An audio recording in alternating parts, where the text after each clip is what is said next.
Abategetsi bose b'ibihugu baba bafite ubwirinzi runaka, gusa bamwe muri bo baba bafite ubwirinzi buhambaye ndetse bagacungirwa n'umutekano ku buryo bukomeye kuruta abandi. Ibi ni ibintu byumvikana cyane ko umutegetsi w'igihugu runaka aba akeneye umutekano uhagije kugira ngo ayobore neza kandi ntanicyo yikanga. Muri iki kiganiro tugiye kuvuga ku bategetsi bacungirwa umutekano kuruta abandi ku mugabane wa Afurika. Mbere yuko dutangira tukaba dusaba abatarakora subscribe kuyikora kugira ngo bajye bakomeza kubana natwe mu biganiro byacu. Duhereye ku mutegetsi wa Muri uherutse guhirika ubutegetsi mu gihugu cya Guinea ku itariki ya 5 z'ukwa 9 mu mwaka wa 2021. Akaba yarahiretse ubutegetsi bwa Alpha Condé muri coup d'etat. Uyu mutegetsi umwe mu bagize special force y'igihugu cya Guinea, ndetse ko ari umusirikare ufite ubunararibonye uhagije mu gisirikare bituma yumva kurusha ibijyanye n'umutekano akeneye. Akenshi iyo agiye ahantu akoresheje imihanda ntagenda modoka ziteye amangiza nk'abandi bakuru b'ibihugu, ahubwo agenda modoka za gisirikare zikunze kwitwa ibifaru. Ndetse iyo bibaye ngombwa ko akoresha inzira z'ikirere agenda muri kajugujugu ya gisirikare. kandi akunze kuba ari kumwe n'abarinzi baba bambaye imyenda ya gisirikare kugira ngo umutekano we ube wizewe ku kigero cyo hejuru. Ku mwanya wa 9 turasanga perezida wa Zimbabwe Emmerson Mnangagwa.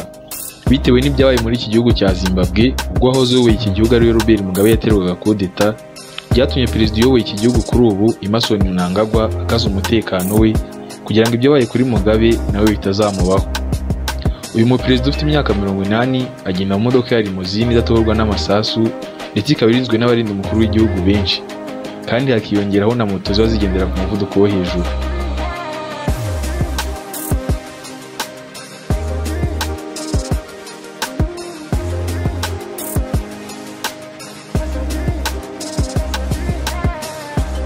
Perezida wa 8 ni Perezida Paul Biya wa Cameroon.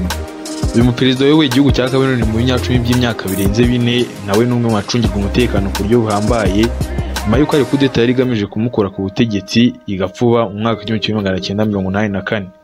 Uyu mukambwe w'imyaka 89 ndetse akaba n'umwe mu bategetsi bashaje ku isi, akenshi agendera muri Range Rover idatorwa n'amasasu cyangwa akagendera muri limousine mu bihe bimwe na bimwe. Umuperezida kenshi yagenda imodoka yiherekejwe n'imodoka zitandukanye za Land Cruiser ndetse na Mercedes Benz S Class igendera ku muvuduko wo hejuru, ndetse akaba ari kumwe na za moto zisaga 20 nazo ziba zimuherekeje. Uyu muperezida yagira uruzinduko hanze y'igihugu cye akenshi yitwaza abarinzi basaga 20 ku mutekano we. Uyu muperezida kandi ni umwe mu bamaze kuyobora imyaka myinshi mu mateka ya Afurika. Perezida wa 7 ni Alassane Ouattara wa Cote d'Ivoire. Uyu muperezida akaba acungirwa umutekano ku buryo buhambaye yaba ari mu gihugu cye cyangwa akaba ari hanze yacyo. Akenshi imodoka agendamo ibikikijwe n'abarinzi be baba bari kugenda n'amaguru kugeza barinze ahantu hari abantu benshi.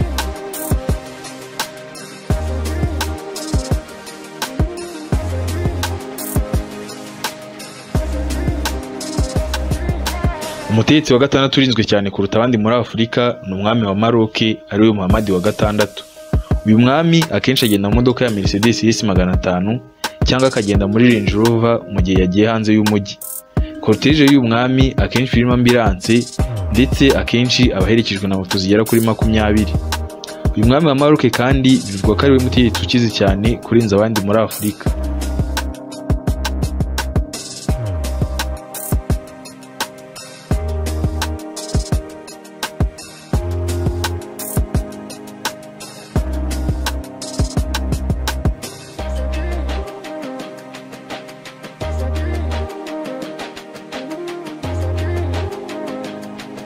Umutegetsi wa 5 ni perezida wa Nigeria ariwe Muhammadu Buhari. Uyu muperezida uyoboye igihugu cya mbere gikize kuruta ibindi muri Afurika tugendeye ku musaruro mbumbe wacyo, ni umwe mu bacungirwa umutekano ku buryo buhambaye muri Afurika yose. Cortege ye ni imwe mu makortege manini muri Afurika, ndetse akenshi abaherekejwe n'imodoka zitandukanye zidatorwa n'amasasu ndetse na za moto za polisi nyinshi. Uyu muperezida yagiye hanze y'igihugu ayoboye bivugwa ko agenda bafite abamurinda bagera ku 10.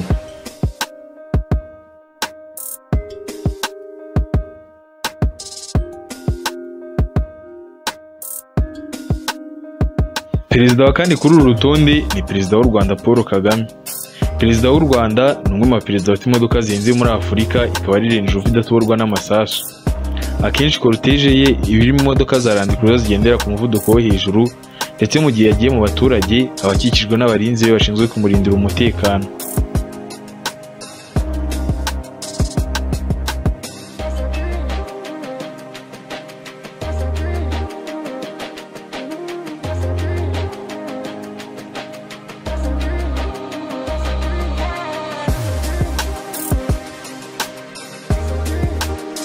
Perezida wa gatatu ni Perezida Cyril Ramaphosa w'igihugu cya Afurika y'Epfo.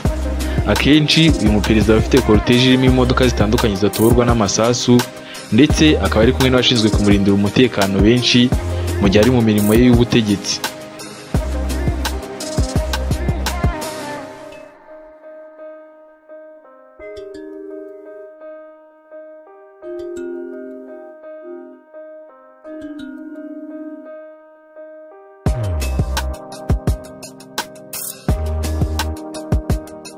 Umutegetsi wa kabiri kuri uru rutonde ni umwami Muswati wa gatatu, akaba ari umwami w'igihugu cya Eswatini cyahoze ari Swaziland.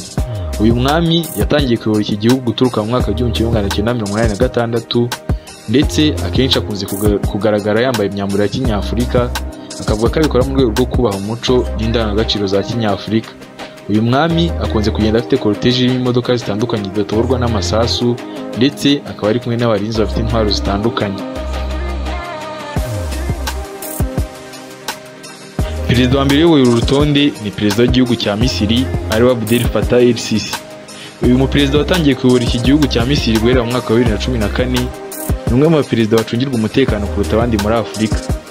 Agendera mu modoka ya Mercedes Benz S-Class, ndetse kuba ari umuperezida w'igihugu gifite igisirikare cya mbere gikomeye muri Afurika bimuha gutekana ndetse no kwizera umutekano ahabwa n'abarinzi be bo ku rwego rwo hejuru, ugenewe umukuru wa kimwe mu bihugu by'ibihangange muri Afurika.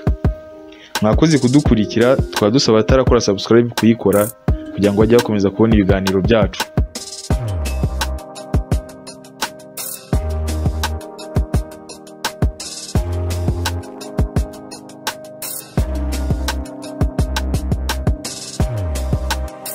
Oh